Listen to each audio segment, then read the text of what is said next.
Friday, 16th of January, 2:45 in the morning.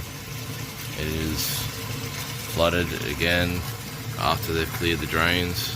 Once again, this tiny little drain is the only thing saving our house from being flooded.